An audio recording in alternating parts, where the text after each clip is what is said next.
नमस्कार। 2 minute free BM meet episode number 30। इसमें हम वो क्वेश्चंस लेते हैं उन लोगों से जो हमारे बीएम स्मॉल केसेस के मेंबर हैं या हमारे पीएमएस के मेंबर हैं।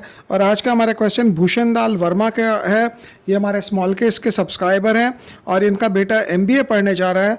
ये इनका क्वेश्चन है कि एमबीए के पढ़ाई के लिए क्या ये स्टडी लोन ले या फिर इनके पास जो एक्स्ट्रा ज़मीन है उसको बेच के उसकी वो पढ़ाई पूरी करें, या नंबर 3 ऑप्शन जो इनके पास है अपने स्टॉक्स और म्यूचुअल फंड और फाइनेंस के जो इनके पास पड़े हैं पैसे वो बेच के उसकी पढ़ाई कराएं। सो बेसिकली 3 ऑप्शन है कि लोन लें या फिर अपनी ज़मीन बेचें या स्टॉक्स को सेल आउट करें बेटे के एमबीए के लिए। देखो, बहुत लॉजिकल आंसर ये होता है कि आप शायद ज़मीन बेच दो और काम कर लो, but you should never do that, क्योंकि उसके बाद बच्चे के सर पे प्रेशर नहीं रहेगा।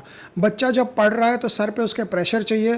तो अगर आप लोन लेकर उसको भेजते हो तो उसके सर पे प्रेशर रहेगा कि मैं बाद में पढ़ाई के बाद अच्छे से नंबर लाऊं, मेरी नौकरी लगेगी, नौकरी लगने के बाद मेरे को ये लोन अपने सर से हटाना है।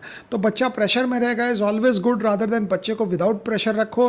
बिकॉज अभी जो माँ बाप के पास संपन्न है, जिनके पास पैसा है, उनके साथ सबसे बड़ी बीमारी ये है कि उनके बच्चे जो हैं वो पैसे के कारण कहीं कंप्लेसेंट नहीं हो जाएं, कि जिसको मैं बोलता हूँ कहीं आलसी नहीं हो जाएं।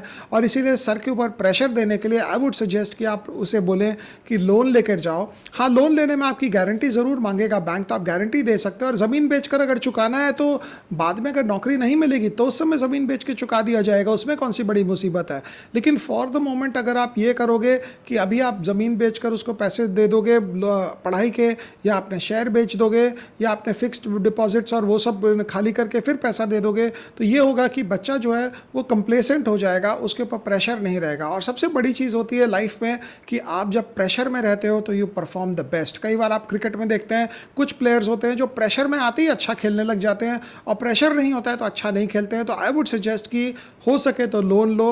लोन में आपकी गारंटी ज़रूर चाहिएगी, बिकॉज बैंक वाले तो सारा कुछ लिखवा ही लेते हैं, तो आप अपनी गारंटी दे दो लोन के लिए। और एक और कॉन्टेक्स्ट में अगर मैं देखूं तो लोन जो होगा, एजुकेशन लोन अगर आपको मिलता है तो उसका कोई खास एक्स्ट्रा कोई रिटर्न नहीं बने, एक्स्ट्रा कोई इंटरेस्ट नहीं बनेगा। So that way also it's going to be helpful, क्योंकि आप अगर एजुकेशन लोन लेकर भेजते हो, जब तक क्या पता आपके म्यूचुअल फंड्स और आपके जो स्टॉक इन्वेस्टमेंट्स हैं वो शायद और ज़्यादा आउट परफॉर्म कर जाए। तो जब तक उसका एमबीए कंप्लीट होगा 2-3 साल के बाद, तब तक आप देखोगे कि आपका जो पोर्टफोलियो वैल्यू है वो शायद ज़्यादा बढ़ जाए। तो इसीलिए मेरा ये मानना होता है कि बच्चे को लोन लेकर ही पढ़ने देना चाहिए रादर देन कि आप उसको फंड कर दो। Thank you.